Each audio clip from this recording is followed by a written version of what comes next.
အားလုံးပဲမင်္ဂလာပါဒီဗီဒီယိုမှာတော့အခြားနိုင်ငံတွေကိုလုံးဝကြာရောက်နေတဲ့နိုင်ငံသုံးနိုင်ငံအကြောင်းလေ့လာကြည့်မှာဖြစ်ပါတယ်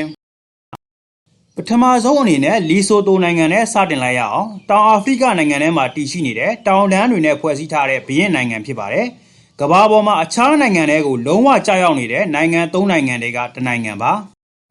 ဘိုးကောင်းကင်ရဲ့တိုင်းပြည်လို့ခေါ်တဲ့လီဆိုတိုဟာကမ္ဘာပေါ်မှာပြင်းပြအမြင့်ဆုံးနေရာမှာတည်ရှိနေတဲ့နိုင်ငံဖြစ်ပါတယ်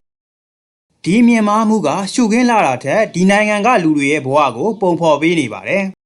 ။သူ့ထက်အင်အားကြီးမားတဲ့တောင်အာဖရိကနိုင်ငံကြီးကဝန်းရံထားပေမဲ့လည်းလီဆိုတိုဟာစီးမြင့်ခံဘုရင်စနစ်နဲ့ဂုဏ်ယူစွာရပ်တည်နေပါတယ်။1966ခုနှစ်မှာ UK နိုင်ငံကနေလွတ်လပ်ရေးရရှိခဲ့ပါတယ်။ပညာရေးမှာတိတိကျကျတိုးတက်မှုတွေရှိခဲ့ပြီးတဲ့နောက်အထူးသဖြင့်အမျိုးသမီးတွေရဲ့စာတတ်မြောက်မှုနှုန်းကအာဖရိကမှာအမြင့်ဆုံးတွေကတနိုင်ငံဖြစ်ပါတယ်။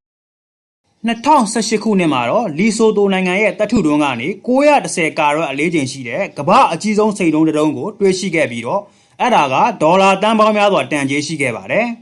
။နောက်ထပ်တစ်နိုင်ငံကတော့အီတလီနိုင်ငံထဲမှာရောက်ရှိနေတဲ့ဆန်မာရီယိုနိုင်ငံပါ။မြေပုံပေါ်မှာမတိတာတဲ့နိုင်ငံလေးဖြစ်ပေမဲ့တမိုင်းကြောင်းအရတော့အံ့ဩဝယ်ရာတွေရှိနေတဲ့နိုင်ငံပါ။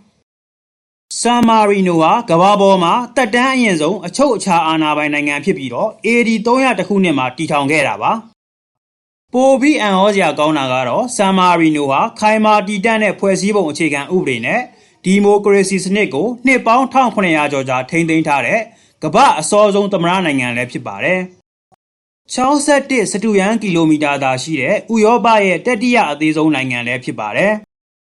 ဒုတိယကမ္ဘာစစ်အတွင်းကဒီဘက်မလိုက်တဲ့နိုင်ငံလေးဟာအဲ့ဒီအချိန်တုန်းကသူ့လူဦးရေရဲ့10စားကျော်ဖြစ်တဲ့စစ်ဘေးရှောင်3သိန်းကျော်ကိုခိုလုံခွင့်ပေးခဲ့ပါတယ်။ဒီနေ့ခေတ်မှာတော့ဆန်မာရီနိုဟာဘဏ်လုပ်ငန်း၊ခီးသွွားလုပ်ငန်းနဲ့ကျွေးတဲ့မြေတဲ့လုပ်ငန်းတွေကိုအဓိကထားလုပ်ကိုင်ပြီးတော့တည်ငြိမ်တဲ့စီးပွားရေးနဲ့အတူသူ့ရဲ့လွတ်လပ်ရေးနဲ့ယဉ်ကျေးမှုဝိသေသလက္ခဏာတွေကိုခိုင်ခိုင်မာမာကာကွယ်ထိန်းသိမ်းထားပါတယ်။ဒီဗီဒီယိုမှာနောက်ဆုံးအနေနဲ့ဖော်ပြခြင်းတဲ့နိုင်ငံကတော့အသေးငယ်ဆုံးဖြစ်ပေမဲ့လည်းလွှမ်းမိုးမှုအရှိဆုံးလို့ပြောနိုင်တဲ့ဗာတီကန်စီးတီးအကြောင်းပါအီတလီနိုင်ငံရောမမြို့ထဲမှာပဲတည်ရှိနေတဲ့ဒီမြို့တော်နိုင်ငံဟာ44ဟက်တာသာရှိပြီးတော့ဧရိယာရောလူဦးရေပါကမ္ဘာအသေးဆုံးလွတ်လပ်တဲ့နိုင်ငံဖြစ်ပါတယ်ပိုဟန်မင်းကြီးနဲ့မူဆိုလီနီတို့ကြားလက်မှတ်ရေးထိုးခဲ့တဲ့စာချုပ်နဲ့1929ခုနှစ်မှာတရားဝင်ပေါ်ပေါက်လာတာဖြစ်ပြီးတော့ကက်သလစ်ဘာသာဝင်တန်း1000ကျော်ရဲ့ဘာသာရေးဗဟိုချက်အဖြစ်ဆောင်ရွက်ပါတယ်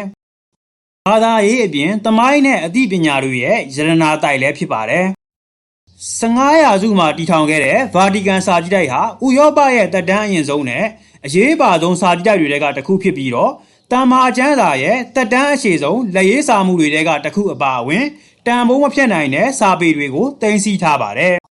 ရွယ်အစားသေးငယ်ပေမဲ့လည်းရောမကက်သလစ်အသင်းတော်ရဲ့ဌာနချုပ်အနေနဲ့နိုင်ငံရေးနဲ့ယဉ်ကျေးမှုဆိုင်ရာမှာကမ္ဘာလုံးဆိုင်ရာလွှမ်းမိုးမှုကိုပိုင်ဆိုင်ထားပါတယ်